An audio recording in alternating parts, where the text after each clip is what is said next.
Hi friends, welcome to the Urjas Academy. Today we are study about the standard form and expanded form of the numbers.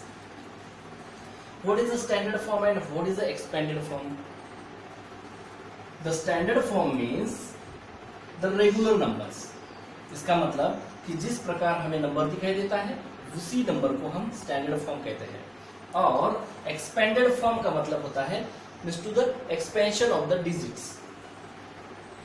The definition of the expanded form is the place value of the each digit and their addition.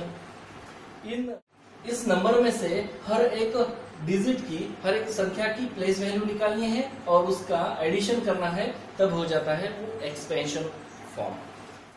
Here the standard form are to convert into the expanded form numbers as like कि एक एक digit को हम इस प्रकार गिनते हैं कि वंस, टेंस एंड 100. तो यहाँ पर 4 की जो वैल्यू है, या फिर 4 is the value of the 4 is the 100 means 400.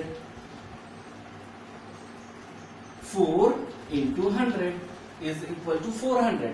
that is a place value है. टेंस यहाँ पर टेंस यानी कि 3 into 10. 3 into 10 होता है 30. तो 3 की प्लेस वैल्यू हो गई 30. एंड देन 2 की प्लेस वैल्यू देखनी है हमें. तो अब देखिए यहाँ पर 1 है, यहाँ पर भी 1 है. तो यहाँ पर है कि 2 into ये 1 है यानी कि 1, तो 2 into 1 2 हो गई. इस प्रकार इसकी प्लेस वैल्यू, तो इसको कहते हैं हम एक्सपेंडेड फॉर्म. तो कैसे लिखेंगे इसको? अब ये हो गई प्लेस वैल्यू, इसे कहेंगे ये है place value, the place value of that digits. लेकिन हमें इसे अब एक्सपेंडेड करना है, तो एक्सपेंडेड करेंगे हम 400 प्लस यानी कि एडिशन करना है उसकी, 30 प्लस यानी कि एडिशन एंड 2. इस प्रकार हो गई ये उसकी एक्सपेंशन यानी कि एक्सपेंडेड फॉर्म. ये एक्सपेंडेड फॉर्म हो गया. तो हमें लिखना कैसे है? तो लिखेंगे ऐसे, इस प्रकार से. देखिए क्वेश्चन होगा आपको कि फर्स्ट क्वेश्चन है, और एक उदाहरण लेंगे. क्वेश्चन है 268. इससे एक्सपेंशन करना है, तो हमें एक्सपेंशन में आंसर में ऐसा लिखेंगे कि 200 यानी कि 2 के बाद में देखिए एक आसान तरीका है एक्सपेंशन वैल्यू निकालने का या फॉर्म करने का. एक्सपेंडेड फॉर्म कैसे करेंगे इस डिजिट का कि 2 की जो विस्तारित रूप है, तो 2 के बाद में 2 डिजिट आते हैं, इसलिए 2 जीरो लगा दिए और उसके बाद में एक जमा का चिन्ह लगाए यानी कि प्लस का चिन्ह लगाए. उसके बाद में अब 6 की वैल्यू निकालनी है यानी कि उसका एक्सपेंशन करना है, तो 6 लिखे और 6 के बाद में जो डिजिट है, एक ही डिजिट आता है तो फिर एक ही जीरो लिखिए. उसके बाद में एक प्लस लगाइए और यह चिन्ह लगाने के बाद में जो 8 बन जाता है, तो उस 8 का जो प्लेस वैल्यू है उसके बाद में कोई भी डिजिट नहीं है यानी कि कोई भी संख्या नहीं है, इसलिए 8 जैसे कि वैसे लिखेंगे. ये हो गई उसकी एक्सपेंशन फॉर्म यानी कि एक्सपेंडेड फॉर्म. 268 इस संख्या का एक्सपेंशन फॉर्म यानी कि विस्तारित रूप अर्थात फैला हुआ रूप होता है 200 प्लस 60 प्लस 8. ये हो गया उसका आंसर. और 2 उदाहरण ऐसे लिए हैं, जबकि अब ये 2 उदाहरण इस प्रकार आप समझ लीजिए कि ताकि ये दोनों उदाहरण आपको समझने के बाद ये जो हमारा जो ये चैप्टर है standard form and extended form, ये पूरी तरह से आपकी समझ में आ जाएगा. देखिएगा कि यहाँ पर है 6, 7, 8, 3 मीन्स टू 1, 10, 100 एंड 1783. ये जो नंबर है इसे मेक इन एक्सपेंडेड फॉर्म. ये क्वेश्चन है कि इसको एक्सपेंडेड बनाइए.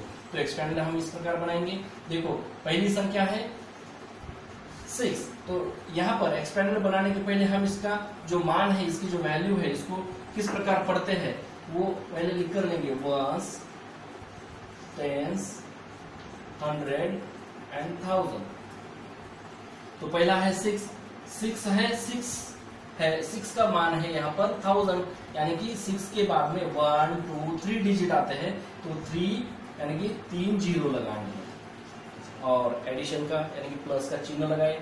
फिर उसके बाद में 7 आता है, तो 7 का मान निकालना है, तो यहाँ पर 7 लिखिए। उसके बाद में जो 2 डिजिट बच जाते हैं तो उन 2 डिजिट की जगह पर 2 जीरो लगाएं। उसके बाद में एक प्लस का चिन्ह लगाएं। उसके बाद में हम लेंगे 8 जिस प्रकार ऐसे के वैसे लिखेंगे। उसके बाद में एक डिजिट आता है तो एक ही जीरो लगाएं, और उसके बाद में बच जाता है 3 यानी कि 3 के बाद में कोई भी डिजिट नहीं है इसलिए 3 जैसे के वैसे लिखेंगे। ये हो गया उसका आपका आंसर। उसके बाद में हमने और एक उदाहरण ऐसा लिया है कि एक्सपेंडेड फॉर्म को हम स्टैंडर्ड फॉर्म में बदल देंगे। तो देखिए ये स्टैंडर्ड फॉर्म है और एक्सपेंडेड फॉर्म है और इसे स्टैंडर्ड फॉर्म में चेंज करना है।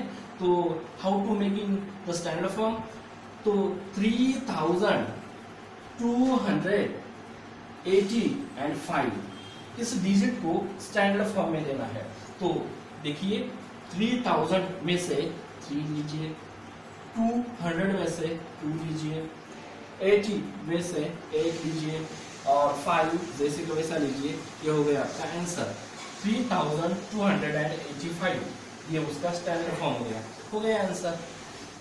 ये स्टैंडर्ड फॉर्म और एक्सपेंडेड फॉर्म का वीडियो आपको कैसे लगा, इसके बारे में आप हमें व्हाट्सएप पे बता दीजिए, और उसके साथ ही आप इसको सब्सक्राइब कीजिए, लाइक कीजिए और शेयर भी कीजिए। और आपको इस स्टैंडर्ड फॉर्म और एक्सपेंडेड फॉर्म में कोई भी ऐसा डिजिट आपको कुछ ऐसा दिक्कत वाला लगे तो तुरंत ही आप हमें इस व्हाट्सएप नंबर पे भेज दीजिएगा। अगले वाले वीडियो में आपके इस क्वेश्चन का आंसर हम आपको दे देंगे। धन्यवाद, थैंक यू।